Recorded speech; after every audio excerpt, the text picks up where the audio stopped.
Imagine You're that. gonna wear green here for this next one. Seems about. Yeah. Gotta represent the right team. Just gonna start with work shirts. That's almost me. 4 minutes early. That's what we did. I wore a work shirt. Just in time for the pledge. You were the subject of the last further. Said we're a little short. I said early for Kevin. You know, I timed this out in the parking lot.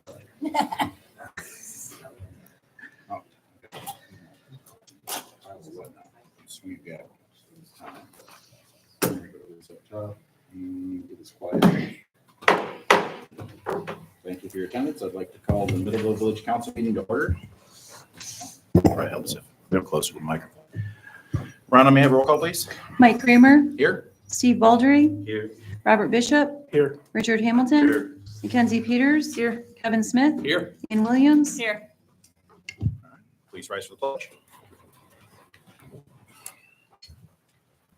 I pledge allegiance to the flag of the United States of America and to the republic for which it stands, one nation, under God, indivisible, with liberty and justice for all. Thank you.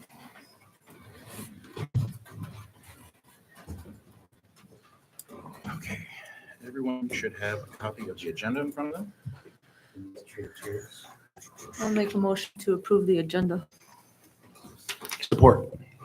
I have a motion with support to approve the agenda as printed. Any further discussion before we vote? Hearing none. All those in favor? Opposed? Motion carries. Consent agenda. I'll make a motion to approve the consent agenda. Support.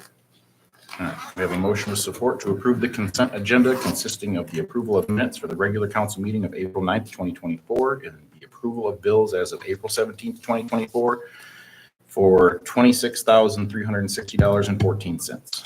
Rhonda, may I have a roll call, please? Mackenzie Peters, Aye. Kevin Smith, Aye. Ian Williams, Aye. Steve Baldry, Aye. Robert Bishop, Aye. Richard Hamilton, Mike Kramer. Aye. Motion carries. All right, public comment. At this time, we are opening the public comment period. Any party may address the council about any item at this time. Village Council asks that you be respectful when commenting. We would appreciate it if you state your name for the record. Your comments should be addressed to the council and not to the audience. There's a maximum time limit of 3 minutes per person. Public comment is an opportunity to approach the council with concerns and statements. It is not a time for question, answer, or open dialogue with the council members. And then on top of that, if you have more to say, your time runs up. If everyone else has had a turn, you are welcome to go again. With that being said, if anybody would like to comment, please take the podium. I was going to say, I read all that for nothing. Hi, I'm Dawn Lewis. I'm from Middleville. I do know some of you people, so. I see you guys got a letter up from Bradford White that seems to give support to this project over here. But yet it merely is a letter stating that we need the housing, not necessarily for this particular product. If this project it goes into effect, or you guys do accept it, we are going to need more police, more rescue, more fire. Who's going to pay for that? The taxpayers. That's all.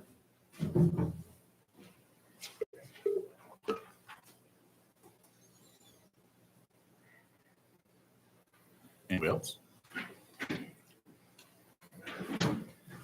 Yeah, good evening. Dave Lonsma, Yankee Springs Township. I noticed that on the agenda tonight is the application for the Pride event.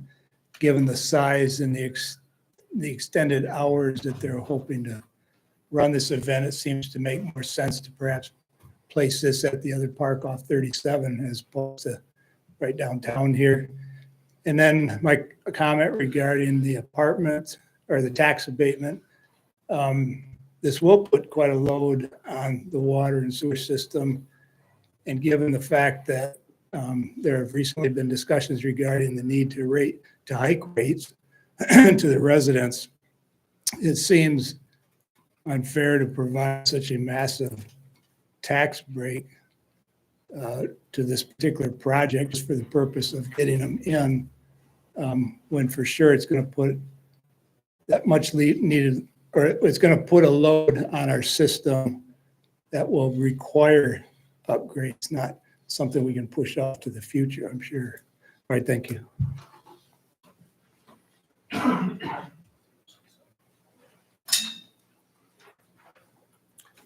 I'm Eldon Newmeyer. I believe I sent you, did you get the letter that I sent you? Will that be reading or? No, we're not reading any of the letters. They're submitted for the record. We have them, we've read them. Oh, okay. If you read them, then I made my point. One thing I wanted to add to that is, having been on the planning commission for a number of years, we've had developers come in and they wanted to do certain things. And their attitude was, we're doing this for the community and blah, blah, blah. And basically, we went back and would just explain to them that, yes, we want them to come in to make a profit on their project, that it be done correctly, but also that we want something that we can live with long after they're gone. So, all right, thank you.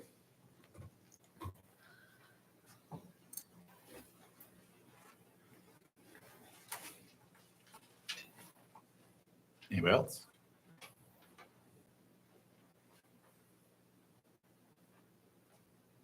All right, moving on. Ms. Getty will not be in attendance tonight, so we will not be having her report. So next up, we have the Pride event. Olivia?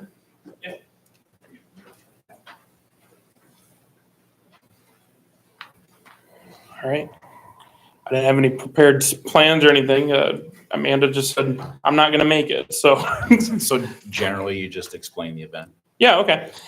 So, yeah, we're going to be hosting, or hopefully hosting our second Pride event here in Middleville. Last year seemed to be quite successful. It was family friendly. A lot of people came. It became more successful than we had anticipated, especially on the little bit of planning that we had done.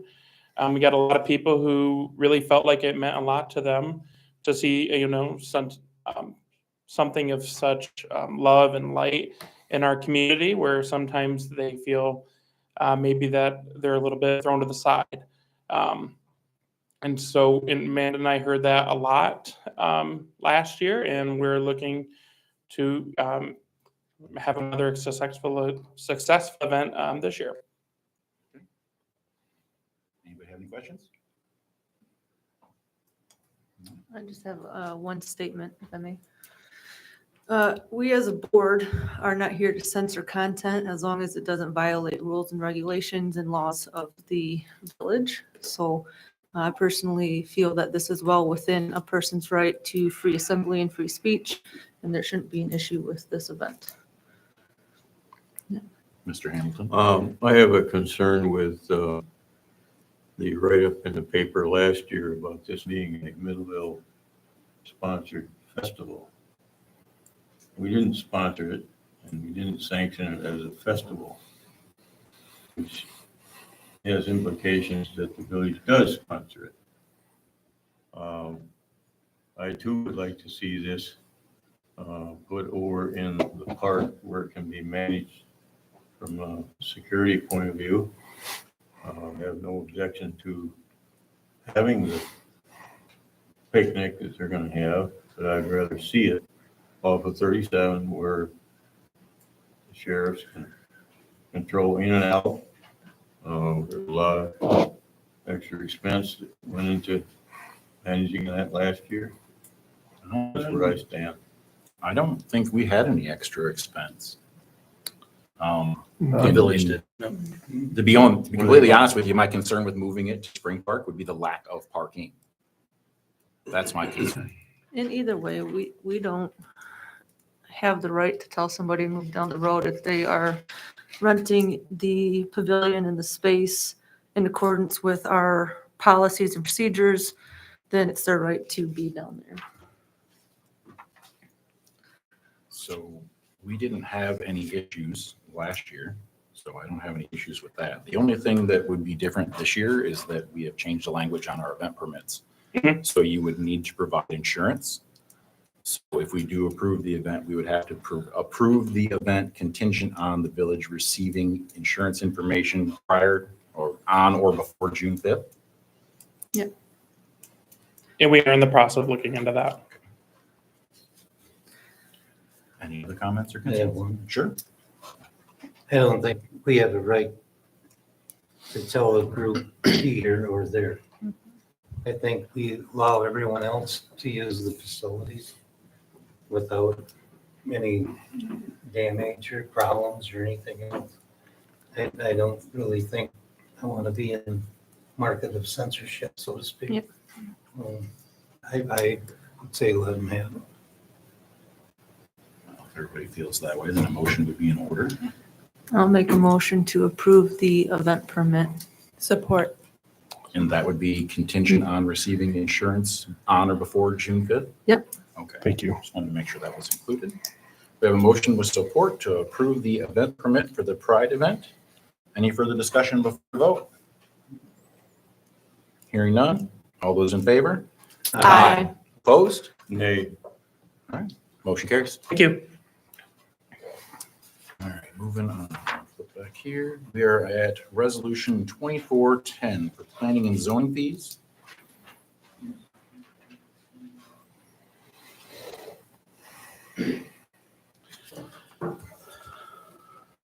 Good evening, council. So the subject is related to planning and zoning fees. The recommendation before you is for the council to approve resolution 2410, establishing the planning and zoning miscellaneous fees for application permits and approval pursuant to the village code and matters related thereto.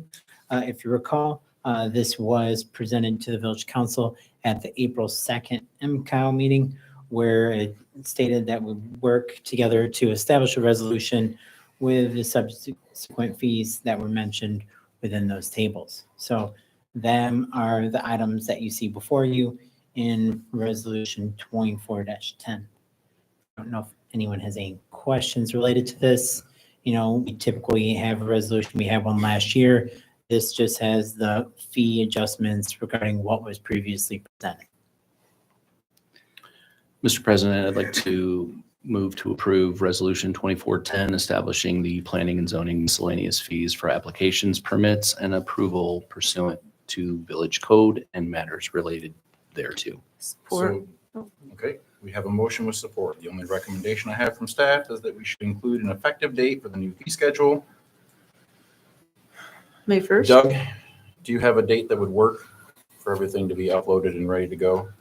May 1st should be sufficient. Yeah. All right, so if Mr. Smith would like to amend his motion to include an effective date?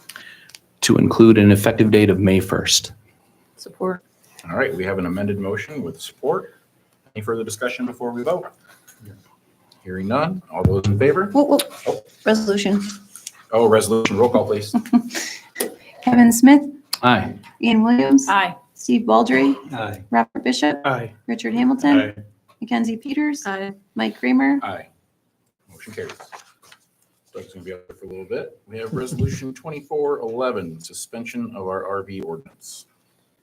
So the resolution before you being 2411, is forgiving the enforcement of section 78-25E for recreational vehicle storage from April 30th to June 4th of 2024 and from September 1st to September 30th of this year. Background, this is similar to the resolution that was submitted last year. We have been doing this in a resolution fashion. That way it allows for us to potentially change those dates pending on when people are required to reclaim their RVs from storage facilities and various other items like that. That's the reason this is being presented that way. I don't know if there's any questions specific to this or the resolution that's attached, but I'd be more than happy to address them. Well, we pretty much do this every year. Every, yep. Yeah. I'll make a motion to approve Resolution 2411, suspension of ORV ordinance. RV. Sorry, Campers. RV ordinance, storage wouldn't get that from out. April 30th to June 4th and September 1st to the 30th of the year. I'll support. Okay. We have a motion with support to suspend the RV parking ordinance as stated by Mackenzie. Any further discussion before we vote? Hearing none. Rhonda, may I have roll call, please? Ann Williams, Aye. Steve Baldry, Aye. Robert Bishop, Aye. Richard Hamilton, Mackenzie Peters, Aye. Kevin Smith. Aye. Mike Kramer. Motion carries. Thank you. All right. Craig, it's your turn. Okay, I'm gonna sit here. I'm gonna invite Nathan and his team up to the podium if you like, so. As long as you have a microphone. Yep. About a year ago, this council approved the planned use development for the Mid-Villa Flats. I've got a detailed timeline that Doug and I worked together on in your packet. And I'll allow Nate and his team to fill in any of the blanks and offer them up for any questions by the council. So if that works for everybody there. Welcome. Hello, council. Good to see you guys again. Not a huge update since when we had our information meeting before. But again, trying to maybe shed some light on the fact this is for the apartment portion only. There's been some questions and some rumors out there that the entire property is some sort of, again, the abatement word is wrong. Taxes for all the commercial lots, everything else in the front are going to be at the normal rate to help offset with some of those public utilities. So there's going to be maybe some office buildings or something that might not use any of the public services, but those tax dollars are still coming in. So again, we're focused on just the apartment portion, the affordable housing portion with the public-private partnership here. Happy to answer any questions. Team's here to help. So Go ahead. I feel like explaining like the root cause for this would help. Can you explain the financial hardships you're having with this site and just kind of explain the need for this and the hurdles that you're facing versus what other apartment complexes or facilities have had to deal with in the past? Sure. So I'll start off with not going into market conditions, which we can talk about in a minute here, but the site itself, to be able to bring housing, this it has some hurdles. One of those is the lift station that's needed there. The lift station, to put a private lift station in because of the elevation for the apartment buildings down below, was going to be $250,000 to bring in a lift station. I am blessed to have a team of a couple hundred plumbers that could fix this if something happened, but I didn't want that either. So we worked with Alec in the village to come up with one that matches the rest of the village, the village's specs, so that if I did get hit by a train, his team could step in immediately, understand the system. That came out to be $475,000 to match the current system that's there. That was number one. We also had an oil line that ran directly through the middle of the property. Worked for 2 years since we purchased the property to work on getting an easement changed to pay the current owner to move the line. At the end of the day, I had to buy the entire 93-mile oil line for this property. It runs from Lowell to Niles. So now I own an oil line I do not want to take care of. Those are just a couple hurdles that we've had to try to bring this project together. I'm not a white flag person. I didn't give up when any of these things happen. I've been blessed to work with a lot of good people here from the village, from the community to try to get over these hurdles. Now we're at the point where we can see light at the end of the tunnel. We've got some infrastructure work that I am paying for up front. That's all the water and sewer that there's been some talk about, who's putting the water sewer. That is me, and I'm handing that over to the village at village specs as soon as the project is taken off. Now we have the problem with affordability of these units. It's not just, it needs to pencil. The project needs to make some sort of money to be bankable, to get financing. So we've got two options there, either charge rents, which my team and myself do not believe are feasible. Those rents would be around $2,000 a month, give or take, depending on pets, depending on 1-bedroom versus 2-bedroom. We're using very round numbers here just to give an idea. So we're blessed to have a program that finally did come out, the new Brownfield program that we're here to submit for. This allows for just a smaller increase of the taxes on just the apartment portion. Not asking for tax dollars from anyone else. All we're saying is with a public-private partnership, can we receive discounted taxes just on the apartment portion for a certain amount of time to help this pencil to keep the rents down and the affordability, which is that $1,250, $1,275. For a one bedroom, about 1,400, 1,425 for a two bedroom, which we feel is market. I would not feel comfortable trying to put a project there that charges $2,000 a month. I don't think there's a market there. I don't think that helps anyone. The affordable housing is what keeps getting pushed my way and the problem I've been trying to solve. And to be able to solve that with today's environment at market rate construction costs, using all my phone calls, all my friend passes, using local plumbers, local excavators who know the land to make sure this project is feasible, to save any nickel and dime I possibly can. I'm blessed to have built this product before, so I'm very confident that the numbers I have on my side are good. But without some sort of partnership between everyone around here, all of us, my experience, the money I put into the project already, the money I put in the infrastructure, and some help with just the tax increase only on the apartment portion, it's not a feasible, and the apartment project could not get built. I'm Marcus Rinalda, consultant on Nate's team, and worked with him for a while on addressing some of that question, like how do we overcome some of the hurdles or what makes this unique. And to explain the program a little more, I know there's a ton of information in your packets, but this is a workforce housing project. And it is based on some legislation passed last year that's meant to address a need that's been identified in this community and many others all over the state. And that's the affordability component. So just to be clear on the rental rates that we're running with here, it's $1,225 for a one bed and $1,475 for two bedroom, two bath units. And that's based on, community engagement on what is considered affordable here. This is less regulated than most traditional affordable housing programs, and it's meant for a different income level of residents. This is not your typical affordable housing. It's to meet the need that has emerged with, construction pricing rapidly increasing, interest rates rapidly increasing, and but the way I look at TIF and in addition to the things Nate talked about with infrastructure is the benefit is really going to the future residents here. People making what we call 120% AMI. The federal government says $2,000 is affordable for them, but that's 30% of their income. These rents are significantly less. They're going to appeal to a vast majority of residents here. In the village and countywide. And so that's the appeal. You're not going to find new build apartments that are renting for less, that the numbers just don't work here locally. And while this program is very new, don't think you're going to find anyone asking for less versus what is allowable. And that's just an honest effort to strike a balance here. What is affordable for residents, what is not asking too much in terms of the TIF request in the local community. And just, I can say from my experience, sometimes developers are coming with dishonest from the start. And that's what we're trying to do here is be transparent with why the request is what it is. So again, a lot of information you have, I know. So if there are more questions on anything specific in there, open to addressing those. All right.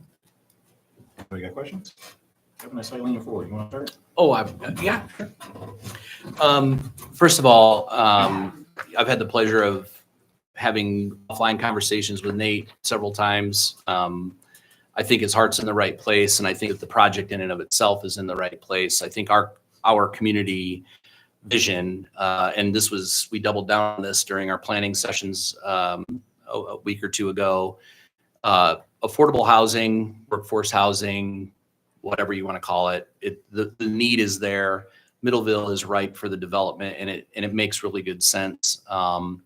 That land sits vacant currently, and there's a lot of opportunity from a commercial perspective, as well as the residential side. I'm going to challenge a little bit the concept, and I'm going to open it up. And these are things that I think are going to take a few additional meetings to iron out. But I think In lieu of a new program, the state of Michigan has rolled this affordable housing effort under the Brownfield program, which is an interesting move. I think it doesn't insinuate by any stretch of the imagination that there is a brownfield or contaminated land there. So other than maybe the pipeline that is there, which was an interesting turn of events. I think even when we talked about it, it was a kind of a shocker to some degree. But I'm going to challenge publicly just a few items. There's a lot of numbers, and I read the report and I read the proposal and I went through your PowerPoint presentation. I read the news article. I really wanted to come to this meeting fully informed, and I wanted to advocate both for Nate, but also for our community. So number one, I think we can lead with, we need housing in this community. We need housing because we have a large employer. The letters of support are bit of a red herring in my mind, only because when you think about Bradford White, I can give you one project in particular. They bulldozed a bunch of houses, which I think equated to roughly, and I'm rounding, don't quote me on these numbers exactly, but I think there might have been $18,000 a year in taxes. They're now paying $3,000. They disrupted the entire neighborhood and rebuilt that, built a union hall, and all is fine and dandy. And certainly they bought the land, they can do whatever they want with it. That's certainly true, but it was at the expense of the community. Because those houses were livable and they were all paying taxes. And I think that would have been, we reduced taxes for a large organization. We kind of gave them what they were looking for, and in the spirit of goodwill and working with them. I've asked for census data from Bradford White to find out how many homeowners or people that are living in Middleville are actually employed there. I just look for a general percentage. What percentage of your employees are actually living in Middleville in general?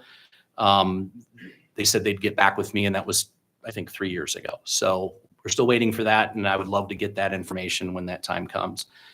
In general, the tax burden is significant after the completion of the project. I think today, publicly, I think you might be paying $30,000 a year in taxes currently in its current state. So you have a bare piece of land still generating taxes, but the goal here, I think, is to keep that down to a minimum. There's still some tax dollars coming in, but it would be capped, and then it would be played out in this particular request, for 15 years. At the end of the day, that's a significant amount of money. When you think $200,000, potentially roughly $200,000 a year times 15, that's a big chunk of change. That would be money that goes directly to our community, specifically. Just an estimated numbers, and Marcus, thanks for the average, but it looks to me like in the course of 15 years, you're roughly going to make $34 million off of rents in that particular housing development, not including the commercial side of things. And that's on an average between your 1275 and your 1475. So $34 million is a significant amount of money. Anybody that invests money on the upfront side, I think we can agree that there's millions of dollars going into this development, and then you have to break that out to operational costs and so on and so forth. So it's a fair assumption that even though he's going to make $34 million in rents on average, it does cost money to build these things. And there's a number of units that will be generating that. But I think it's fair to say that there is significant expense up front, and this is a long-term investment by Nate.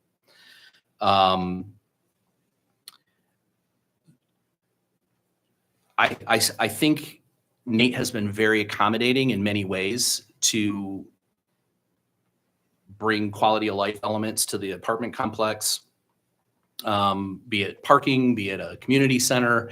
All of those things are certainly on the docket, and he was very amenable to those. And I want to just acknowledge that he is very open and flexible.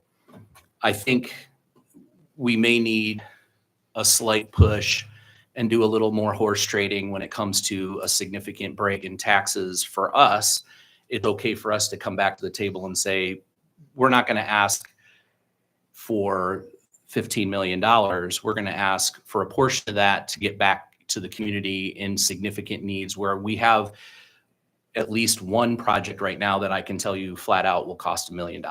And we've talked about it, and it's an important part of our community. It's a staple in our community. And I think that there's ways to work around where we can somehow work with Nate to help fund some of those things in this tax break. And I think he will be wide open to that. And I don't want to speak on your behalf, but you've been very agreeable so far. So I have to imagine that if we did a little horse trading up front, that we might be able to take some of this in stride and make it work for both sides. It was mentioned in the last meeting, and I'm just going to bring it up. You know, he's happy to mothball this project if he doesn't get what he wants, and it's certainly understandable given the investment. Without looking at the numbers and pining through the construction costs and so on and so forth, he's not going to make $34 million in the next 15 years by any stretch when he pays himself back for the investment that he's making on this. My personal opinion is that the market is the way that the market is. Interest rates are the way that they are. People are buying homes every single day, and they're sucking it up and they're paying higher interest because that's the new norm. Free money's gone. We're going to live with that fact. Construction costs with regard to materials has subsided a little bit since 2020 when you walked through the front door, and I think that that's a big win. And anybody that buys lumber and construction materials at that scale is probably doing it on speculation anyway. So I'm happy to accommodate that there are higher construction costs, there's higher labor costs, there is inflation that has impacted our workforce. Nate's going to have to pay for that some way, somehow. He has worked with local contractors, and he's certainly in constant communication with Alec and the village staff. So we do have a really great developer. I think my only question to you, Nate, would be, given all of this information and just I'm doing a bit of a data dump on my readings. This is a state program. It's also sponsored by the county, if I'm correct. It's an interesting amount of funds that are being made available. It's not just the village that would not get tax money. It's also the state of Michigan. So this is a play that is addressing a significant need in our community. These projects, and you know, we've had other larger developments in the past. I wish that these opportunities were made available for everybody that's ever built in this community, and I will put my name in the hat as well. I've spent a significant amount of my own money refurbishing buildings in this community, and it'll be 15 years or better before I even see that break even. So I understand the pain, but I do want to just pose this single question, and that is, if there's additional negotiations to help us with some of the projects that I think would be beneficial for the people that are moving into those apartments, is that something that you would be willing if it's a reasonable request? Quite a curveball. That's okay. That's why we're here to work together. Well, first off, the number I picked was far from the max. Elizabeth does have calculations of what the state considers an allowable amount. That allowable amount was about $11 million, which is what the state, if everyone voted yes on an $11 million request, it would go to them and it would get state approved. That $4.5 million is the gap. That's what's missing to make this happen. So am I open to working with this community? Yes, I've been here working for quite a long time. Am I willing to put a dollar amount today? I think they need to be separate, a separate conversation, but I am here to be able to drive by something I'm proud of. That's why I'm local. I mean, as local as you can be. I'm Granville. I'm not far away. I want to be able to drive by this. My name is on one of the streets because I take pride in what I do. I'm making sure that the stuff to the village specs are there, so that even when I'm gone, even after this 15 years are gone, something is there and they can say, hey, Nate did that right.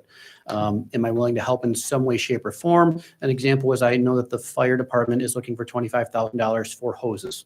That's something privately we've talked about, but not something I would come up here and say, by the way, I'm doing this. That's not how I work. So to answer your question, I'm not comfortable promising anything. I can just go off past experience and other things I've done in the area to show that I am proud of something. I want to be part of this. To tag something along to that, a certain ask towards something else, I'd have to say, no, we've already ground this thing down to what is a feasible. That 4.5 number has a real meaning. It's not the ceiling.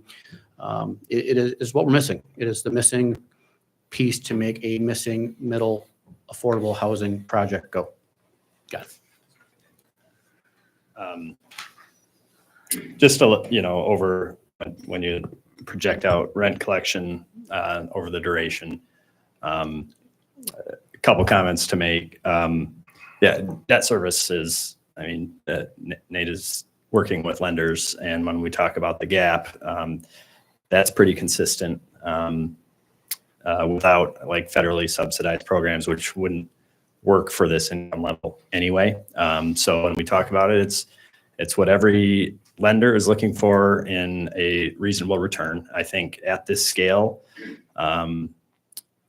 there is a little more risk to taking advantage of this new program. There are certain restrictions. There's probably going to be a lot of people knocking on the door who don't income qualify because they're not making enough. And conventional affordable housing kind of goes the other direction. So the rents are set affordable that they at a rate where they will be affordable for people even below that 80% area median income. So again, the federal definition of 30% of their income. So one other thing about potential ways the community can leverage this investment, and Elizabeth can talk some of the technical aspects of this, but at the county level or at the BRA level, they have an opportunity to continue the tax capture for, I think it's 4 or 5 years, to formulate your own local brownfield revolving fund that can be used as upfront support for other developments. That's at the tail end of the TIF. Again, in 15 years is a long time, but it is about the shortest TIF reimbursement on anything of this scale you would see. So just a little bit to talk about the overall request and how it impacts your body.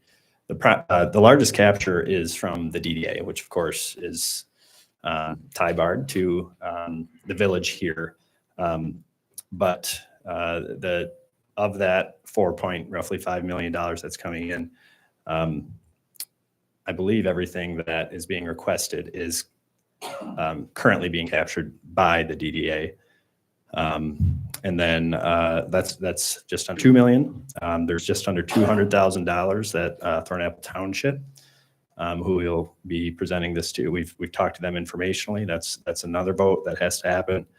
And then what might traditionally be from school operating in the state education tax, that does get paid and reimbursed as part of this TIF request. However, the county can submit to the state annually for 100% reimbursement in that. So in effect, that almost cuts what the community is sacrificing in half.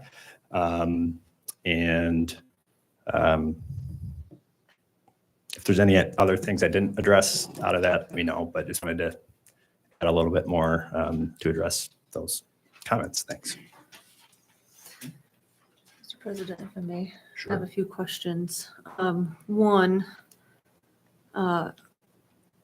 what happens in 15 years? What's the goal after 15 years? Is the goal to sell the property to new ownership, which then they're going to be responsible for mortgage, and then also all of a sudden this taxes? So is that low income or mid income average going to shoot up and we lose that feature of that complex? So what's going to happen in 15 years? So what's the longevity of this? I don't know how many people in this room actually live and work and pay taxes in this village.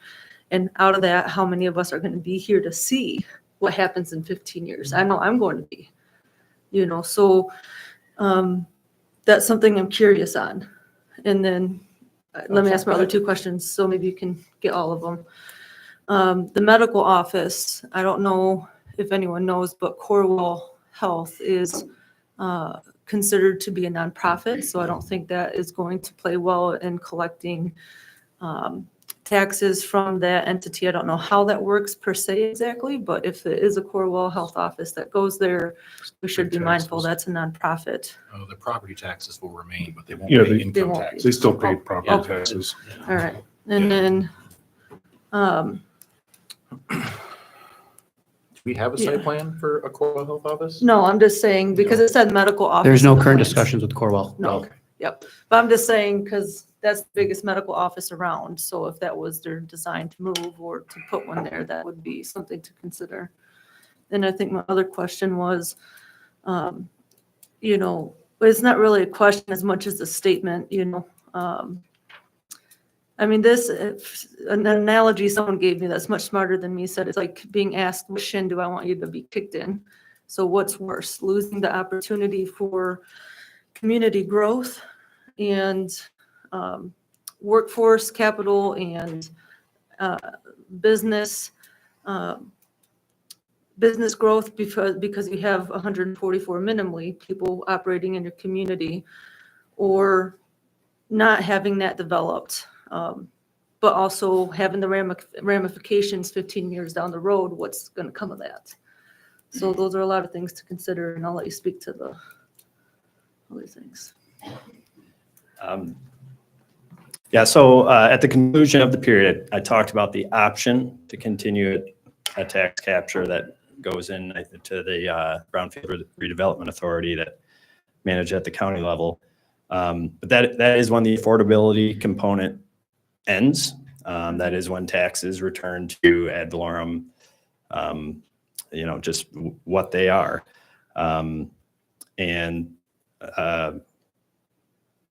So it becomes just like any other apartment building. Just add a little bit to what's being said too, like managing something at this level in itself is a job creator. Part of some of the costs that come into the rents is more job creation, more people in this community that just this investment is doing. With regards to the outlots, those Nate is investing. He's going ahead right now, putting infrastructure so things can be built there.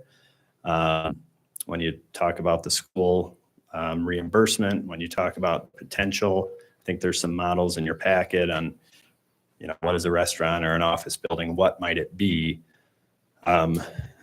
It certainly would expect when those are developed, even with a self-storage component that Nate maybe has a little more control, and that could be $60,000, $70,000 annually coming as part of this too. So I can speak for Nate that he can't speak for what gets developed out there as this is currently contemplated. Those are commercial outlots that he is investing in so that they can be developed.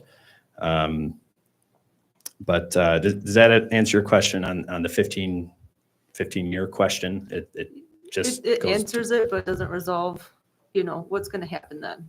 You know what I mean? If I may be, just Marcus, I'm sorry, Nate, go ahead. I want, Marcus, could you just, in the model you'd made, there was some tax revenue that was generated by hypotheticals. Just, can you speak to those numbers? Because I think even in just two lots, right, you're looking at a revenue capture for the village that was fairly significant. Yeah, so subject to like the assessor weighing in on this, I'm going from what he has given me. So these will be assessed basically on construction costs. And then you take half the value of that and apply your normal millage rates to that. So if another $20 million of investment goes in those surrounding things, which is not, I guess we can't speak to whether that's possible, but theoretically it is, then that would be on balance with the TIF that is being captured to support housing further back. So fast food restaurant, $3, $4, $5, $6 million, depending on what it is, it's going to be taxed just like any other one in the county, except on capturing those elevated costs of building new. So that's, I got to put an asterisk by that. That's just information I've been given by the assessor, but I know there's interest in those lots, and I know Nate's investing a lot to get those to get that interest out there. So And there's 4 lots, right? Was it 3 or 4 lots? There's 3 up front plus a self-storage. So Right. Well, self-storage, I think we had at 2.5, which if I don't have, I know it's in your packets. I think $40,000 or $60,000 was just with self-storage, I think would be the anticipated property tax on that. And that again is part of plan with partners. I think Nate has in mind. Those outlets are a different thing. So maybe to use some of your math there, I gotta be very careful. I'll have a calculator in front of me. If we're looking at 60,000 per $2 million invested, you times that by 2, or excuse me, by 10 for the $20 million total invested in the commercial up front, which has nothing to do with this request today. There's 600,000 in new taxes coming in just from the commercial L in the front. The lots are currently for sale. I own all lots still to this day.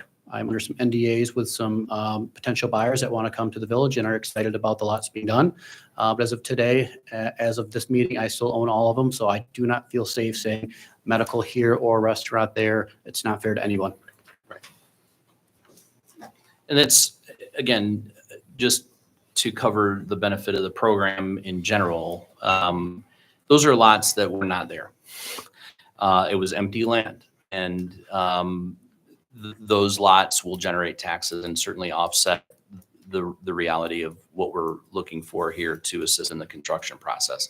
At the end of the day, obviously all speculative, but I think it can be safe to say that that's a very excellent location, especially given Rolling Oaks and the fact that there's a lot of traffic on 37. So there is a big benefit to anybody that moves there. And it does generate the potential of having tax dollars offset the request. So that's a realistic way of looking at it. I think even if it might be pie in the sky, those are going to be fully ready to move in and build buildings on once you're done with them, which again didn't exist before. So I think you're certainly helping the prospect of trying to offset the request, I think, in that way. Mackenzie, I think I missed your 15-year question. Yeah. Like for the 15 years, there will be principal paid down like any other commercial loan with Mercantile. So there may be a refinance to redo some siding, but the pro forma in 15 years on debt versus increase in taxes, those should offset each other to keep a functional project still going, if that makes sense. I will own so much less than 15 years. It's a long time, so I'm not sure what 15 years is. But it's not like it expires or it's a fire sale to get rid of it or something like that. There's still a very viable product. And now you've got an offset there. You've got less debt can be used to offset higher taxes back to whatever it is in 15 years. Does that help? Yeah. I'm Casey Smith with SME. Elizabeth and I are both from SME. Elizabeth has been working more on the financial incentives package and that information. And she knows a lot about the numbers on a specific project. I've been working in Berry County for about the last 13 years, mainly with the Brownfield Redevelopment Authority, which has recently spun off. And there's also a land bank now in the county. Both of those entities are trying to solve some of the housing need. One of the tools that they can use is Brownfield tax increment financing for contaminated properties. And so there are some examples in the community of properties that will be going through that. They will get a similar tax break like this development would get, but they're doing it through the fact that the property is contaminated. This is another rule within the laws that allows housing now to be incentivized because the state and the county have recognized that there's a need for housing and there's a need for housing diversity. So I don't need to necessarily tell you, you're all community members here, about what you need, but the housing needs study does say that there's, I think 3% of the housing stock was built since 2010. 6% or less than 1 out of 10 are multifamily. So less than 1 out of 10 housing choices is to live in multifamily. So this adds to that housing stock. And so I'm not here to sell you on whether you choose to do the project or not do the project. But when you talk about things like housing affordability and the affordability component, if they don't get this incentive, there will be no affordability component in the next 15 years. And so I can't tell you where you're going to be in 15 years from now. But there's, I think it's a 20% anticipated need for additional housing over the next 10 years. And so this is kind of solving the need as we go along. And it's just one piece of it. The other thing that I was going to mention is that there are other similarly incentivized projects in the county, not necessarily in Middleville itself, but some examples would be the Royal Coach site is going to have a brownfield plan in Hastings. So there's going to be housing along the river there in Hastings at some point. That's going to have a brownfield plan likely that will receive tax increment financing incentives. There is a low-income housing tax credit project through MISTA right on the main road in Hastings that is an incentivized project. The old Moose Lodge in Hastings is an incentivized project. The thing that I think is nice about this project as it relates to the way that you build the project, in downtown Hastings, the Moose Lodge project is a fixed use project. And so they have ground floor retail that they need to fill up and find tenants for. This housing program allows them to build entirely housing on their project so that they don't have to worry about what to do with that ground floor. The state typically likes mixed use projects, so they make them do that ground floor as commercial. That's just another thing to get more units into this project. So I just want to share some examples in the community of projects that are getting incentivized. This isn't something completely new. It's only the housing tax increment financing piece that's fairly new in the recent term. But there are lots of incentivized projects. And for those larger projects and mid-sized projects you see happening in the county, most of those projects are incentivized. So I just wanted to provide a comparison of that. Any other questions or comments? Do we have to vote today on this? Well, I was just asking for comments. But Well, no. I would That's imagine, my yeah. question. Okay, my other question, probably not to them, to you guys. DDA needs to vote, we need to vote. Who's the other one? There's three votes. Township and the county. What happens if one, how are the voting? Like if So- DDA so- says no and we say yes? Yep, so everybody has to approve and sign off on the All three entities have to approve it. Four. Four entities Yes. have to approve it. Okay, so I know the DDA got tabled. Does Mhm. that matter about us? Like we can still Well, go forward or unfortunately, I not? couldn't attend that meeting because they're early and they lacked information that I probably could have shared. So that will be at the next meeting. They're going to consider that the next meeting, correct? Yep. Can I just get a quick, And then, I don't know if you want to add to that. I was just going to Sorry, Mackenzie. to say there isn't a specific order it technically Right. needs to happen, and it just, at the end of the day, when it goes to the county, would need from all three. Yeah, Right. okay. The county being fourth. Right. so one thing I want to highlight out of all of this back and forth is when we're looking at possible tax income back into the community, the total for that property would be 730,000 with your front lots and the back lot, right? Because you said 60 times whatever. Estimated. Yeah, we use the simple numbers. If it's a smaller coffee shop, it's going to pay less taxes due to Right. less construction costs versus a very technical X-ray medical I'm building. just trying to highlight a picture here. Oh, yeah, So go ahead, When sorry.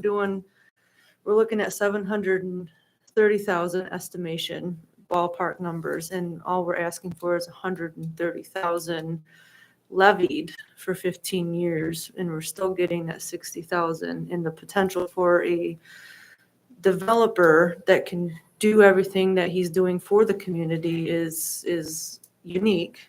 You know, I think it should be taken seriously. I don't know if today's the best decision to make or vote on that, but I do think we should look at everything. My need for fair tax and fair play says no, but also I understand the business numbers of this.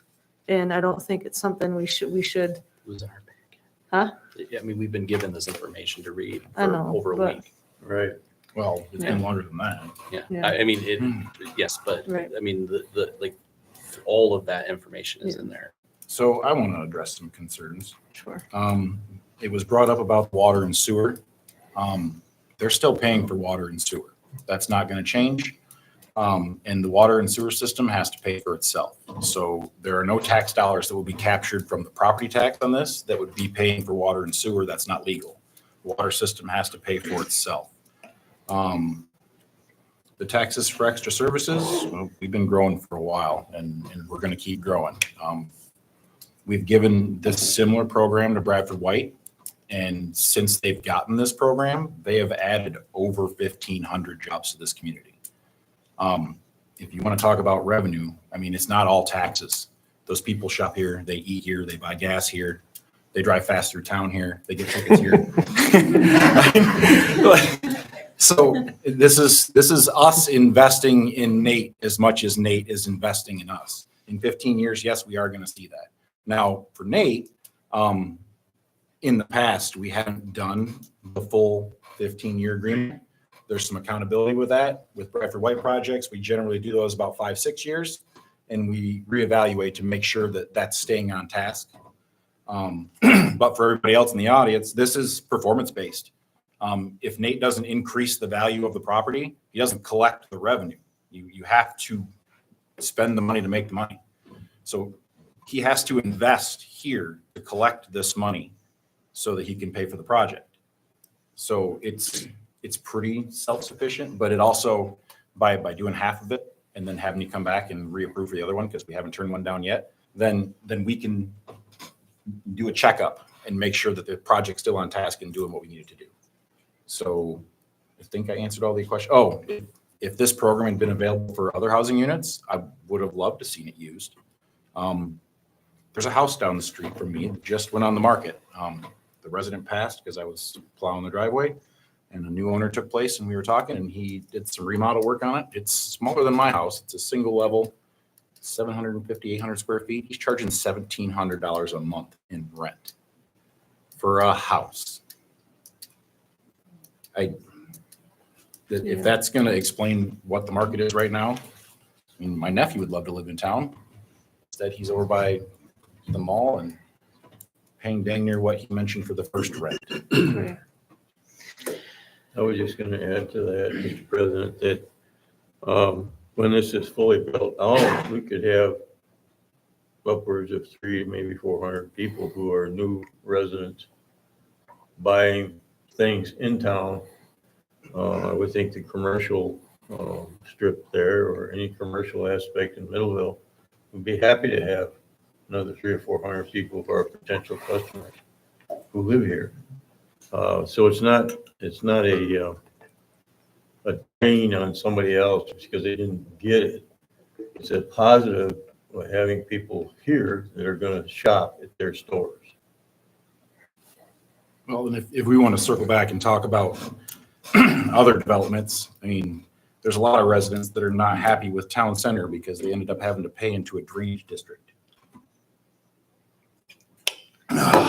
So, we'll leave that alone for now. I support everything that Kevin talked about and what you talked about. I think this developer is a top-notch quality developer. I don't think we should just fluff it all. I think we need to think about the future of Middleville in terms of affordable housing, because there is no affordable housing here. Mr. President, if there's no other comments, and this, oh, please, Steve. We are fortunate that we have the county's biggest employer here. No other city, village around here can make that brag. They do a lot for our community. They put a lot of money in our community. I think we need to support them. At the same time, I agree with the rise in commercial product, possibly some more businesses open here, and that type of thing. As somebody who drives by that Midville a lot every day, it's like it'd be great to see it be something besides dirt, you know, and dodging the deer that come out right there on the woodline. But I'm in support of this. I wouldn't know how to word it. I gotta read back here because Well, I figured it out. Actually, I think it's just to It's give in you the, the agreement, give you the power to authorize to sign it. Yeah, but if it's okay with Nate, I'd love to do it the same as we've done in the past. We've set a precedent with these tax sharing agreements that we approve them for 6, and then you reapply, and we have yet to turn one down. So it'd just be renewing the same agreement. It's not the way it's written, and it won't work that way. The state also, I have to submit every year. So the state is also keeping an eye on the entire program to keep it active. We do have one safeguard there. I'm open to some sort of, I don't know how it would work with the state if they said there was another vote, because there's no control over what that would be in 6 years. But I think it'd be too loosey-goosey for a program that they have that's pretty tight.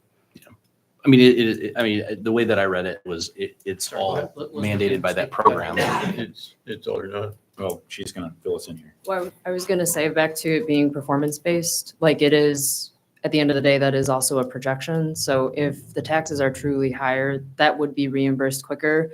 I also think there's some concern over even the difference between, like, if you think 6 years and 15 years over what you then have to pitch to a bank to finance the project, that puts another level of risk on on a deal that's already kind of on shaky grounds as far as making the numbers pencil. So I think there's those two concerns as well.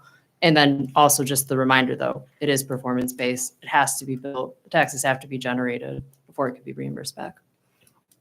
Wouldn't we also have to go back and all the other entities would have to vote to 6 years Yes. too? And have to go through that process again? Yeah. That doesn't make a lot of sense to me. One other point, for the portability as well, that's a component of it. So you're also putting that into a shorter duration. That would, I also think would lead to a concern.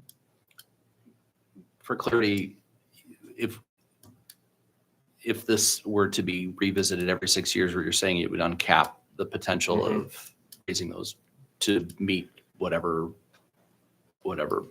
baseline you're looking at. Yeah, because if you have to revisit a loan and you have to revisit every component of the deal, then it puts all of that That's fair. up for. Understood. Yep. I mean, I'm happy to present it. I mean, I'm still in favor. I like, we've done it in the past that way just to make sure that it stays on task. Yep. It's a simple meeting. And it'll be reviewed annually by the local Brown Authority as well, and we'll keep looking at that as well. So I sit on that with Casey. And just to mention on that piece, I guess, just if he does not maintain this affordability complex, there is a clawback. And maybe you can Right. go more than I can, but he has to verify income. Yep. So he has to, there's a verification process. That's where my concern lies, is to make sure this maintains its affordability throughout the course of this. That is a requirement under statute. Okay. Fair. Okay, I want to reiterate real quick. So if we do not vote, or you guys do not, if all four does not vote, then the project does not. You will not build these houses, these apartments, sorry. Correct. We need the 3 votes, and then the county has to be All 4th. of it, or it's nothing.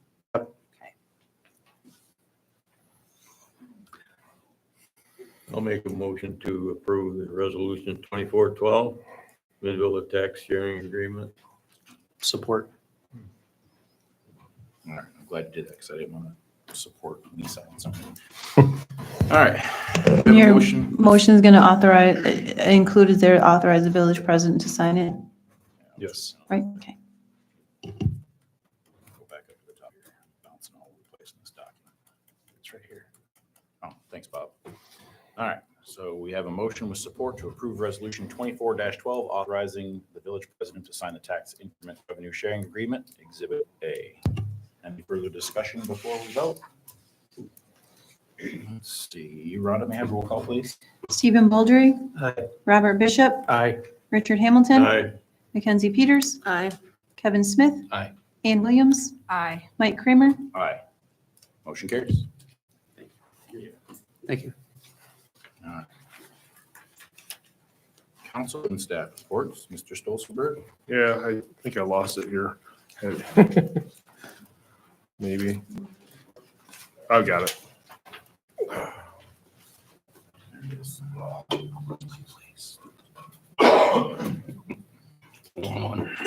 Good evening once again. You've got my report in front of you. We've all been attending lots of trainings and signing up for future trainings coming up. If anybody's interested in anything listed or even any ideas that you're interested in, just let me know and we can do some research on that and get you signed up if you're interested in that stuff. The village was awarded 2 awards from the Berry County United Way, which are included in your packet and also displayed in the village offices. We increased giving for the staff by 144% over the previous year. I appreciate council adding into that. And hopefully we can increase that again next year. And all the funds raised with the Berry County United Way, as you know, are spent in the county to residents of need in the county, and really go a long way to helping people out. So other than that, strategic planning, I sent you all a copy of the results of that, and I'm going to work together to put together a presentation to present to you and the other boards that were in attendance in that. So, any questions? So the Main Street program, we've verified that that's not going to require a full-time component anymore. Not yet. We're meeting in 2 weeks, maybe the 30th. Because that was what held us out of it last time, was having to have a Yep. full-time Main Street director. Yeah, we're meeting to discuss the terms of that and to have better understanding of that. And once we have that, we'll have them come and present that to you as an option moving forward. So, Any questions? Thank you, Craig. okay, thank you. Mr. Powers?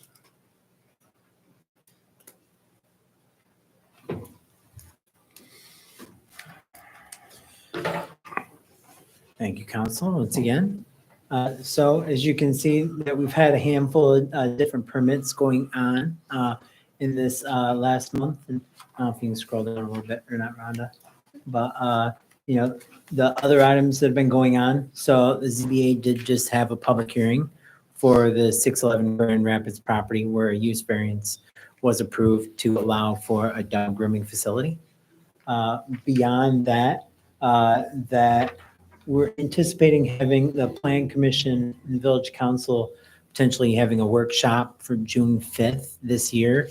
Myself and Craig Stolzenberg have been discussing about potentially putting this as a possible placeholder for an annual joint meeting around that timeframe, tentative with the Village Council and Plan Commission. Part of the reason for this is that there were updates in regards to economic development strategies, but we really need to make sure we're on the same page in regards to what those items look like, and we can discuss some of the potential pros and cons with moving in various directions for items that have been presented beforehand. Also, the other item are public participation strategies. We didn't really have anything listed in regards to efficacy. Our previous participation strategies showed what, how, where, when various boards engage with the public, but it didn't really give an understanding for the public to realize when those boards should be hosting public meetings, doing surveys, other various types of community outreach, in order to give you understanding in regards to expectations from those boards. So we're hoping to start the dialogue with the Plan Commission and Village Council, then, you know, that can go forward with other boards. Beyond that, the ORV draft ordinance that's anticipated being presented at the May 26th meeting. I believe that's the date, right? Yes. May 26th, because that's when our attorney will be able to be present. So we can discuss those items in detail along with the draft changes that have been suggested. There's other things going on too, you know, related to the Misty Ridge Rolling Oaks parking ordinance. That we're looking at around potentially that same time frame. Still have not received the requested items back yet, so those are in the process of being drafted by our attorney. So I don't know if anyone has any other questions. Baby Bliss is kind of in the same status as it was the last time we met. The date for the May meeting is May 28th. May 28th. And then we're looking at joint meeting on Tuesday, the June 4th. Thank you. Other than that, that's all correct. So there's a lot of sign. Well, permits June right is elections, right? there. Okay, May. May is election. Yeah, Yeah, that's yep. right. Mr. Powers. Yes, There's a lot of sign permits right there. there are a lot of sign permits. Are those all LED signs? They are. We're going to make sure they're all equipped with dimmers on them so they don't go to full brightness at dark. So the NAT signs, they do have specified standards set by the manufacturer for said signs. So this can be investigated. If there is an issue that arises, we can communicate with the appropriate parties. But what I'm suggesting is that not become a problem. I don't want to be seeing the signs having conversations back and forth at full brightness at 11 o'clock at night. Understood. Any other questions? Thank you, Mr. Powers. Thank you. Mr. Pergler? Because guess who's going to have to go talk to them about them signs if they're too bright? Yes. I did move that sign to your neighbors that for from. You moved it from the other side of the sidewalk over? Yeah. Yeah. Most of my job is education and re-education, so, which is the dumpster placement, the first item. What percentage? Third Street, Alec repaired some roads and people forgot how to put their dumpster away, so one tag, they're cleaned up. Overnight parking, basically the same thing, you know. Vehicle sales, we're looking at 211 Fremont, monitoring it. I've talked to the gentleman this afternoon or this morning, and he's going out of business, so we'll see how that works. RV parking, the fairgrounds released or made everybody move their RVs out on April 13th. So you'll see some RVs in the yards, and I knew the ordinance, the resolution came up, and that was good. So technically, there's a week here that I'm waiving. Fences, that's kind of a hard one because one person says the fence is bad or inefficient, and the other one, it's hard to tell. It's a judgment call, and so far I haven't really seen any need for anything. There's a lot of spring cleaning going up, so there's a lot of trash that is evident and visible in people's yards right now, but maybe the grass will grow up over it. So, new ordinance. The new ordinance of 78-166. It's the ground cover ordinance, which is going to be kind of tricky. I have sent 3 letters out so far at this point of people that are in big violation. And it's kind of where we're going to draw the line. And if somebody has a question, where do you draw a line? I'll be happy to try to find out where. So it's just going to be, there's going to be some checks and balances and things in there. Of course, there's always signs that get moved or taken out. And then the permits, a couple of those that I've kind of caught in the middle of action, but questions, comments? Thank you for your service. Sure. Thank you, Bob. Thank you. Thank you. Thank you. Thanks, Bob. Ms. James?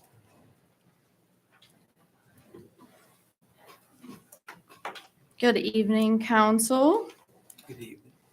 The DDA passed a parking assessment that will be village-wide. It's our hope that that can help council as well as DPW in terms of decisions you make moving forward and what the best options are. Additionally, we made our decisions on the TIF engagement. The board chose to move forward with options 2 and 3, which was expressed at our joint meeting. It seemed like that was a common consensus. I want to express gratitude again for everyone who attended that joint meeting. It was also raised to my attention. There were questions about the proposed TIF improvements and the development plan as well as the master plan. So I attached a working spreadsheet of those 2 things and where the status is. If you notice, there's 3 things in the phase column that I marked as upcoming. per the capital improvement plan and conversations with staff, it's our goal to put our focus on those projects in the upcoming year, specifically Railroad Street, some things in the Arlington area, as well as High Street. And the last thing I wanted to talk to you about tonight is about marketing properties.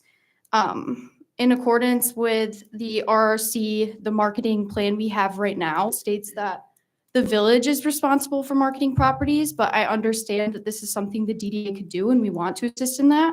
So I wanted to approach you, see what your consensus is and what ideas or thoughts you may have about that. I'm all for it. Yeah. Just worked with Doug to get the plans that we currently have and get introduced, if you haven't already been, to our RRC coordinator. Yeah, As long as we have a central focus. Yeah. It's been one of my biggest complaints, is trying to get the planning commission to focus back on planning, because there's a lot of planning that needs to be done. So Yeah. appreciate the effort. Thank you. Are there any other Thank you. questions? Thank you. Thank you. Next, we have liaison reports.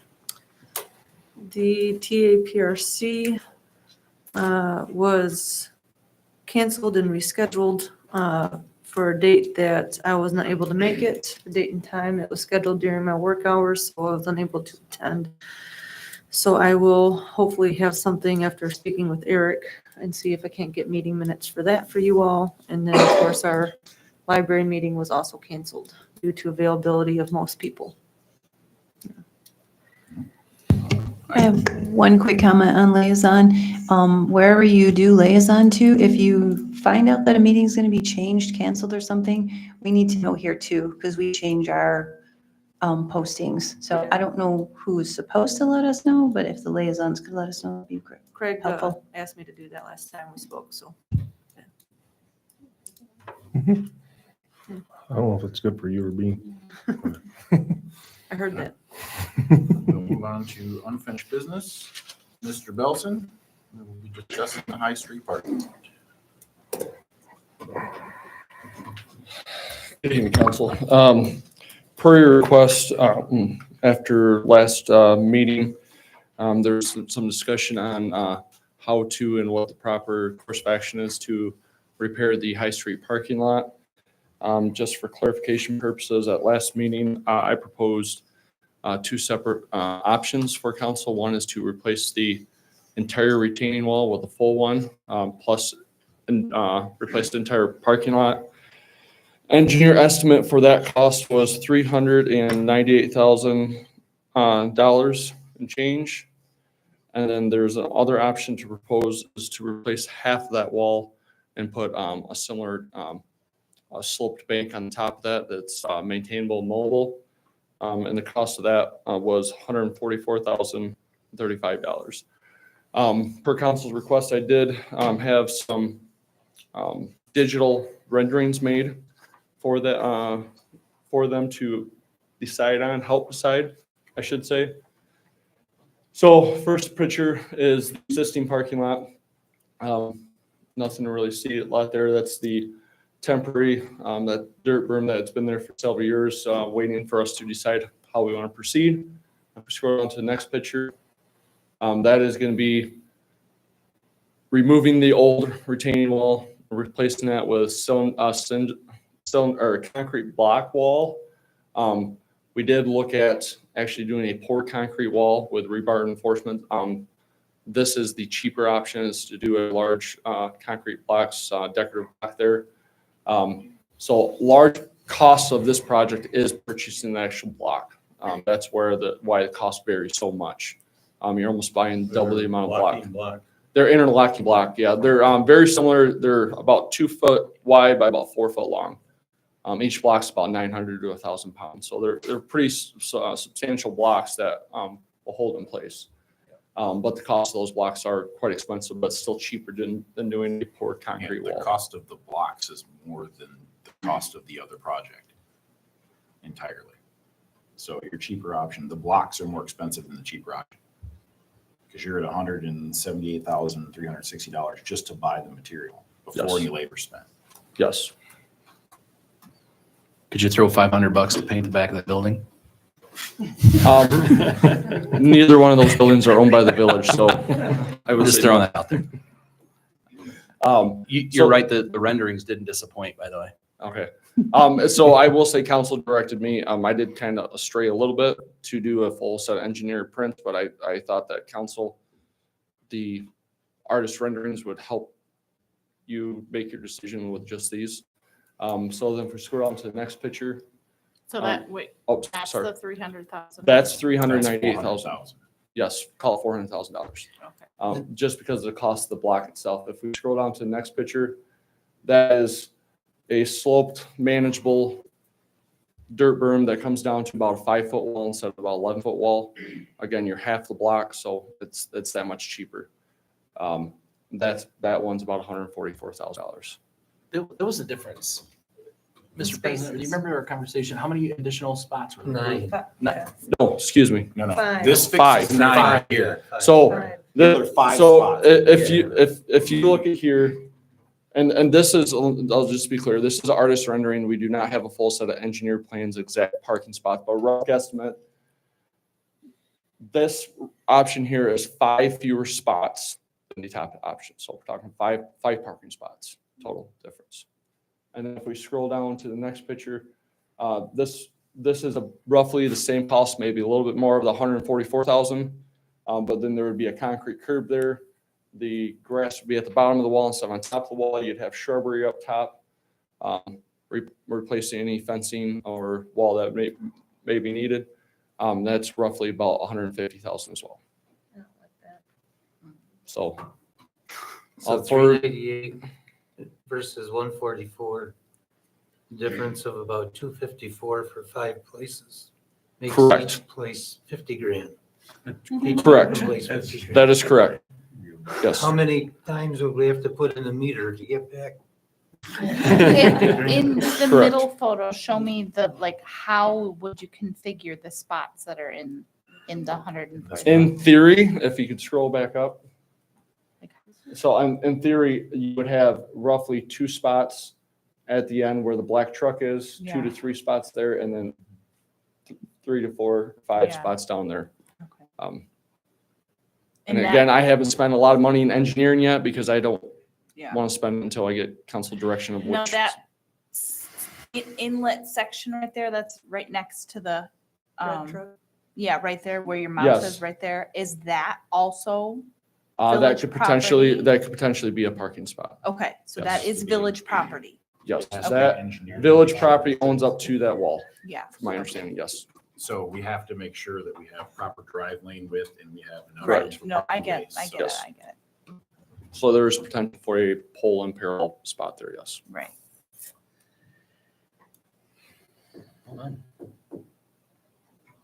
You want a decision? If council so chooses, I'm looking for direction or approval to move forward with full engineered plans and go out for bid for this project. Obviously, if we went out to bid, the bids would come back in front of council for full approval to move forward with this project. I'm just looking for direction on which design you would like to go with and approval to move forward with design I'll and. make a- Okay. Mr. President, could I make a motion to accept the 144 bid? I don't have my screen up here to get to the For that numbers. design or the one below?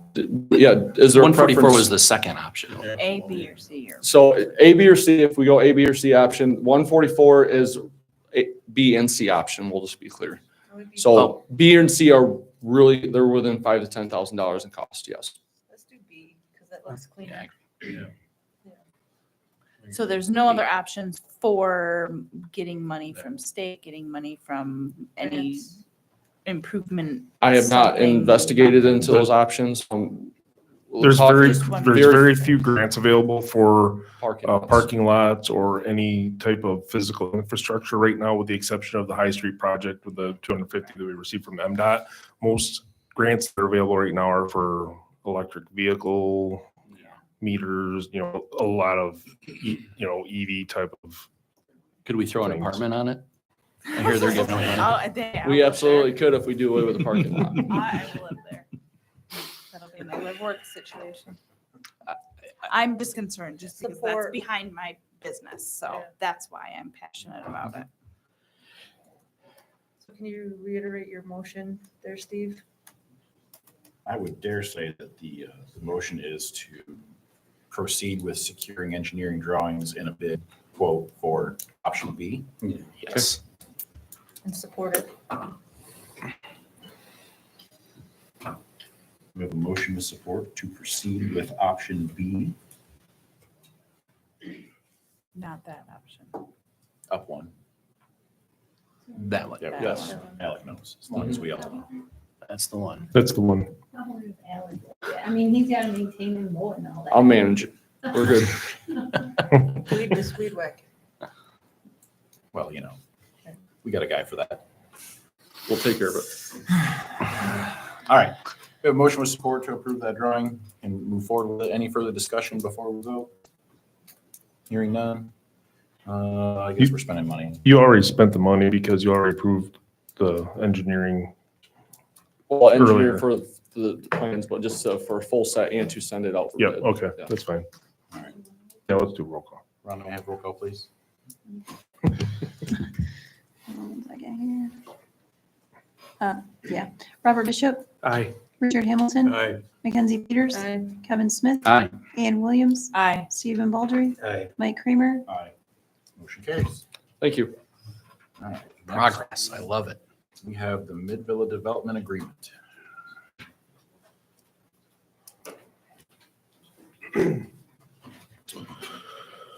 So what you have in front of you is the Midville Flats Development Agreement that was drafted by our attorney. Essentially, per the agreement and per the agreement with Nate and Dutch Developers, it's for the water and sewer for the project. And then after it was complete, the village would take ownership of that and take care of all the future maintenance and things like that with revenues from the water and sewer fees. Okay, so just to be clear, we're not taking ownership of the lift station. We are taking ownership of the piping under the road. Correct. Standard utility. Yes. That's what we were talking about earlier and much earlier today, because I was trying to read through the muddy language and it's hard to see it, but as long as that, we talked at length about it. And in the agreement, there are terms and conditions called on there for maintenance and whatnot, so I feel like we're pretty good. All right. Anybody have any questions? I'll make a motion to approve the attached development agreement between the Village of Middleville and Dutch Developers regarding transferring utility ownership to the Village of Middleville. You can just say the attached development agreement. is the fine. attached development Yeah, just do agreement. what's right there. Yep. Yep. All right, we have a motion with support to approve the Nope. attached. Do we have a support? Yes. Oh, sorry. We have a motion with support to approve the attached development agreement between the Village of Middleville and Dutch Developers, Middleville Flats. Any further discussion before we vote? Hearing none, we're accepting an agreement, so probably voice Roll vote. call. Roll call. Sure. Rhonda, may I have roll call, please?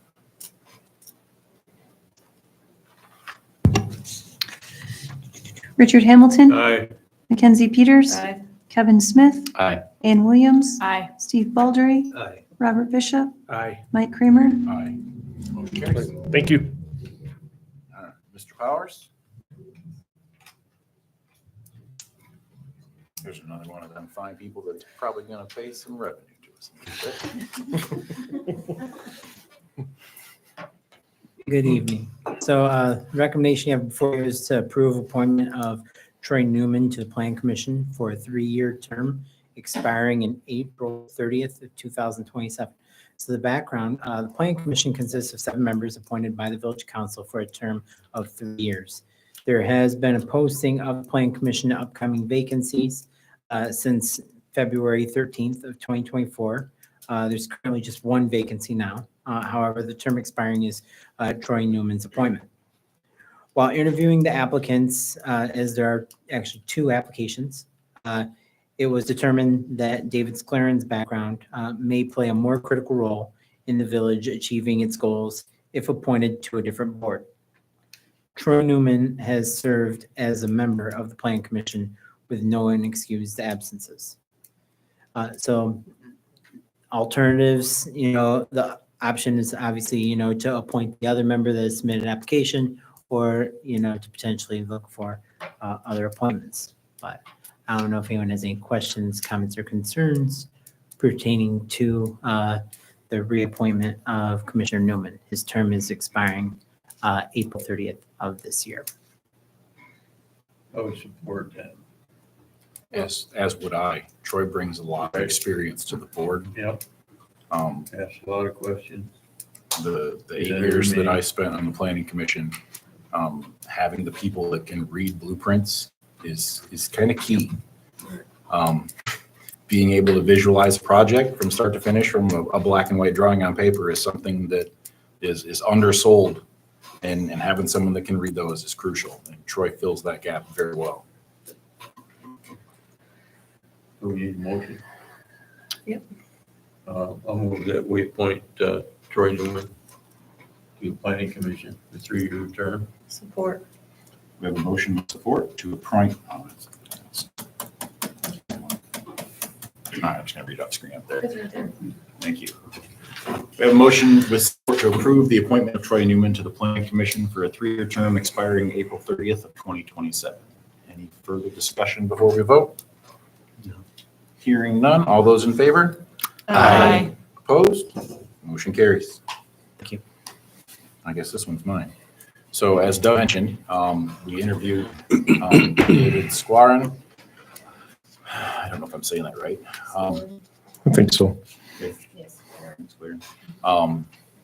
For the planning commission, but upon talking with him, he has a lot of experience with development. And I thought that would be a better served role as the DDA member that we are missing. For those of you who aren't aware, he is the gentleman that came to the meeting and was discussing the break-ins in Misty Ridge. So he has been to a meeting, you've met him, whether or not you put the name to the face, that's the gentleman. So I am recommending that we appoint David Squaring to the DDA with a term expiring 3/8/28 of 27. So I'll make that motion. Support.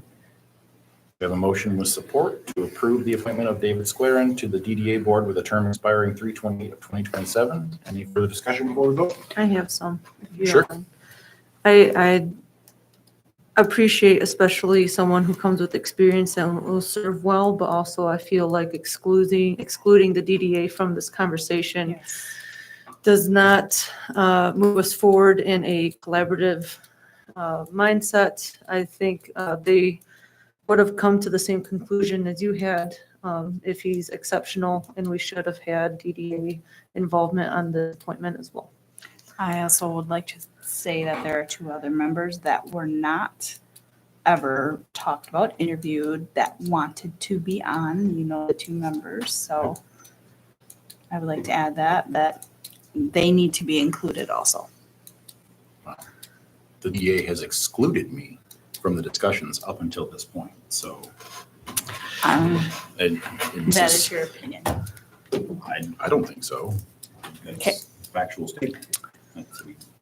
It's perspective meeting at 11 a.m. and expecting to show up, especially when it's my appointment to make. So Well, that is the motion with support. Any other discussion before we vote? I do. Sure. As a fairly newcomer to the council, there always seems to be a lot of friction back and forth between the DDA and the council. And obviously, we're familiar with him from when he was here. I've actually talked to him a couple times since then, but I don't serve on the DDA board either.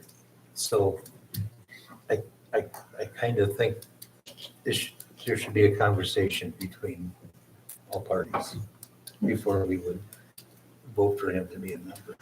That's my own feeling.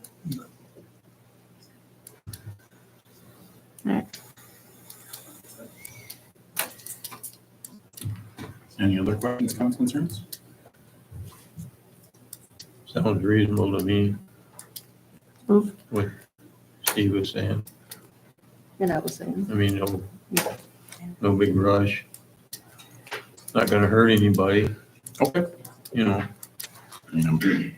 Like you say, they may come up with the same answer. You know. But we still have to vote on the motion now, so. You can always, you can vote or you can rescind it, whatever. But that would be up to Mike if he wants to rescind it because it's his motion. Can be withdrawn. So, but you can vote or Alright. you can not vote. I will rescind my motion and we can discuss it another day. Just reach out to Mr. Square and let him know that we're still considering him. Thank you. All right. We'll move on to the library As long feasibility as they study. have the meeting to discuss it when you're there. Yeah. That needs to happen, Mike. I would say so, yeah. I don't blame you for being concerned. I don't care for it when people make my appointments for me. So, yeah. Anyway, Moving on. So the library feasibility study, I reached out and I did not get an answer because we can't pay an entity, but we can pay the contractor. So I was trying to get the contractor's name so that we could show our support to the contractor that's conducting the study. As long as there's a contract that you're in agreement with and the other entities are in agreement with, then you can contribute towards the study, but you can't contribute towards, say, the Beacon Society or the library group or anything like that. So that would be considered a donation of public funds. You can't do that. So I believe the school's resolution has the contractor's name. Is there a reason we couldn't approve? I don't have any of that information. I don't either. Okay. So you want to wait on that? Yeah.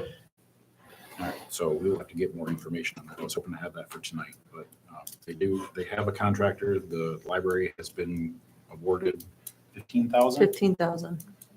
to contribute towards the study. They have the funds to do it, but they'd like to maintain the rest of their fundraised funds and get support from the community.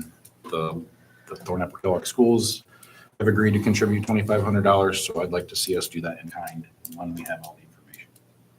So we will see this at a later date.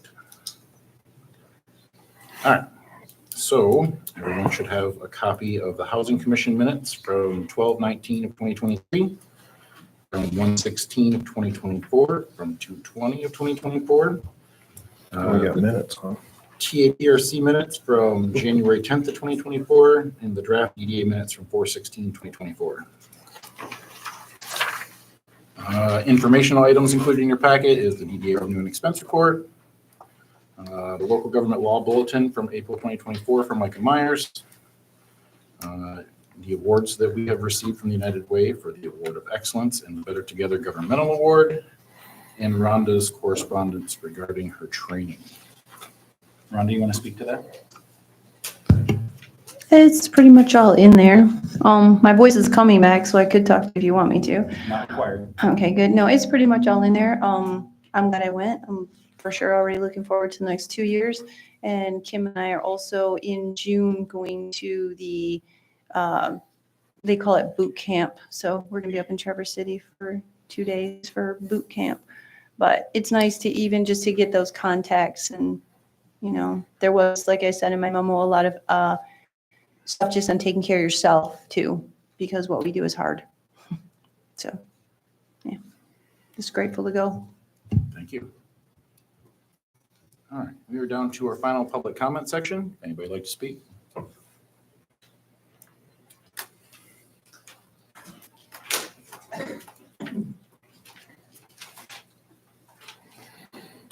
Yeah, Dave Lonsman again. Just one comment regarding my suggestion on the Pride event to move it to the other park. I specifically cited the larger crowd and the duration of the time. There was nothing inferred about censorship, so I'm not sure who that was being inferred on. It did not come from me. I would like to thank this group here for their candor and directness in answering our questions. I appreciated all the discussions. I think my questions representing just somebody who lives in the area. I'm not actually in the village, but still very concerned about the welfare of Middleville. My questions would have been obvious and expected, and you did a good job of directing your answers to that, so I appreciate that. And also all the input that came from the board itself. So thank you.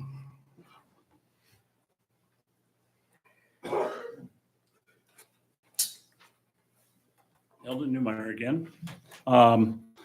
We need more parking downtown.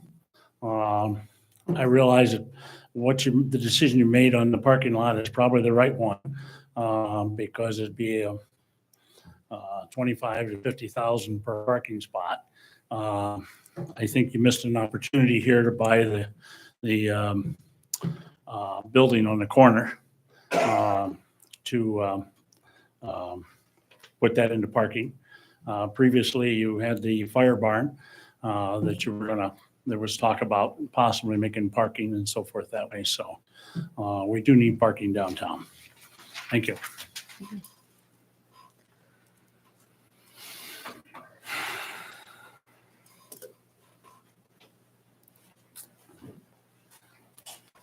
Now my mind's working again.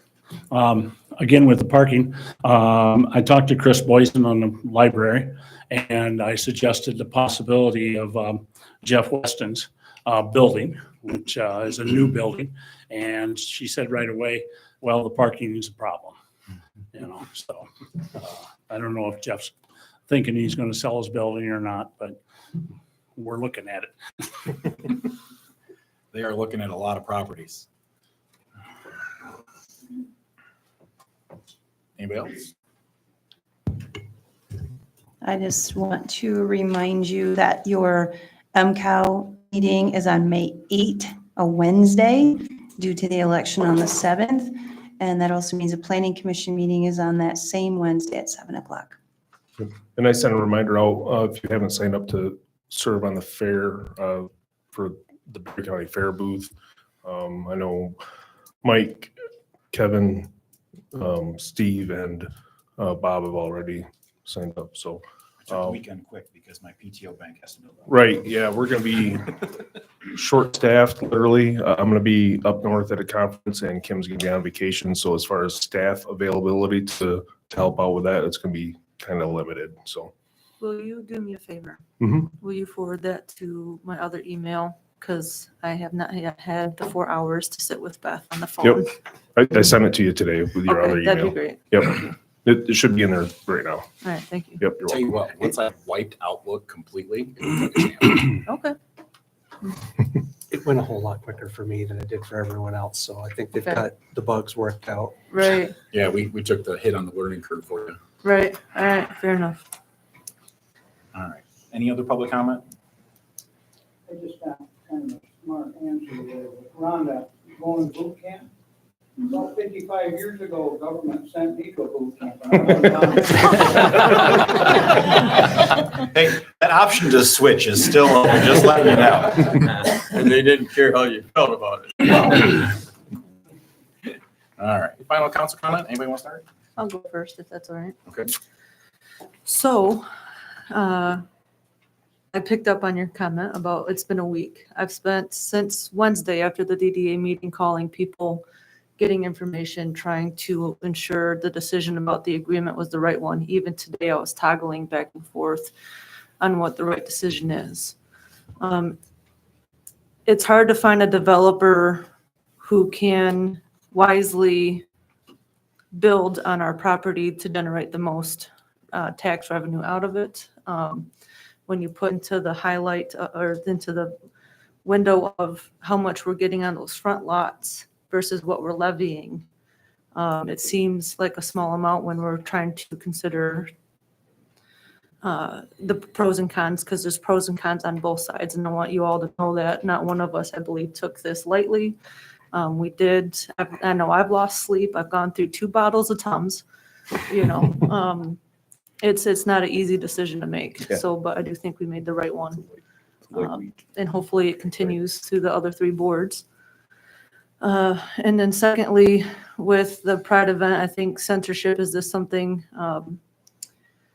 that I, not to any offense to Dave, but I just said it to ensure that we're not known as a partisan board. We don't censor any content unless it's illegal, hateful, against laws and ordinances. So people have the right to free speech and assembly wherever that may be. So that is my final council comment. Let's take this into the table. Mr. Hamilton? Okay. Mr. Bishop? I would say that this village has a lot of needs, but not a lot of real estate. So we desperately need housing. Parking's not the greatest downtown. It's not the worst. We don't have such a long downtown that you can't walk most of it. But there's a lot of times where we're going to have to make decisions about, the great or good, and sometimes that's not going to pan out the way people want. And definitely not paying $50,000 per parking space. That's too much. But looking at parking options would be another thing. But I also wouldn't want to reduce the tax base of downtown by, plowing down a business. So I don't know what the answers are. So if anyone has any ideas, I'm open to hearing them. That's my comment. Mr. Baldry? My comment on censorship was not directed at you. It was more of a past history we've had with this event in the community. As far as sizes of crowds, we have event crowds and this type of thing here that number in the thousands. So I don't really feel that the size of the crowd is an issue. And again, my censorship was not directed at you. I want to make the point publicly. They can use, any group can use that pavilion as long as they prove it out to be a nonviolent, so on and so forth type of. We let the right to life, pro-choice, we let all kinds of other groups use that pavilion. I want to make sure that I said publicly they could too. That's what that comment was about. And as far as the housing, my wife is about ready to kill me for the mess I made of her dining room table. I've had these papers in front of me on this, but made a pro and con sheet, wadded it up, threw it away, went back and forth. I did 6 years in the township board review before I came here. I'm quite familiar with taxes and that type of thing. And it, finally, in the end, I said it earlier, we have the county's largest employer, and we have to do something to make sure they stay here. The amount of revenue they put in this community is a large number. And that's why I went and voted for this. And I think that we have to do that. Their housing has to be a priority. We got a place to go, but up. Not ready for up. I think though that has to be in people's mind. We don't have the land to go out. So if you want a small town feel, that's great.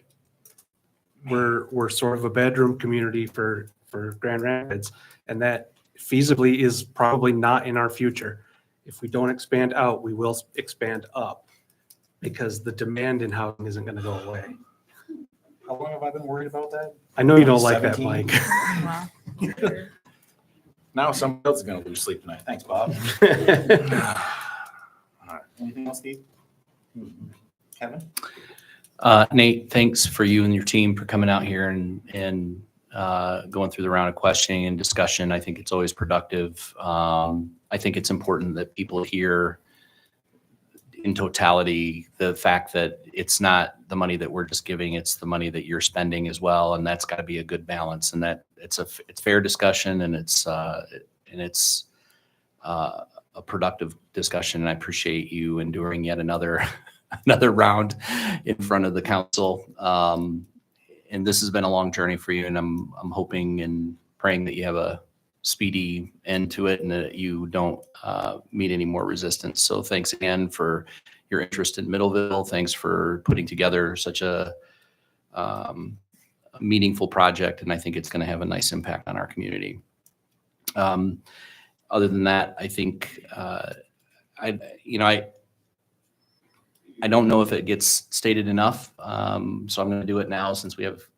I got the mic. I appreciate the village staff, all of the education that you put forth. I appreciate our Berry County Sheriff, who is working tirelessly to keep our community safe. And we certainly have had some challenges in the last month or so, but they've done an amazing job in tracking down those responsible.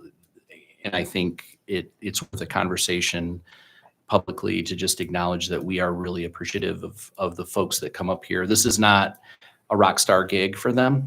And I think anybody that's ever led anybody in the history of ever would appreciate that finding good employees that are dedicated and committed to a particular cause, and in this case, public safety, is a fragile relationship that needs care and feeding, needs dignity and respect to be paid to those people. And in this case, I'd like to just acknowledge that the Berry County Sheriff's Department, Sergeant Ware and his team have done a fantastic job of doing the right thing at the right time. And I think that that's without dispute. We can sweat the details of not everybody's 100% perfect. Nobody's an automaton, and nobody does what one or two or three people tell them to do. They do what's right for the public and the good of the public and the safety of the public. And I just want to really double down and acknowledge that publicly and just show appreciation in that regard. So thanks for the staff. Thanks to our Berry County Sheriff. Thanks for the DPW. And everybody that contributes to this community, because it is a fantastic place to live. And Nate, you made the right choice in choosing this as another notch in your apartment collection. Bottom line, I said earlier, we need housing. That's the main focus, and that is hopefully what we will get if everybody decides to vote yes. So thank you everyone for coming out. Thank you for explaining all that I don't understand at all, but it was a lot helpful. That's it.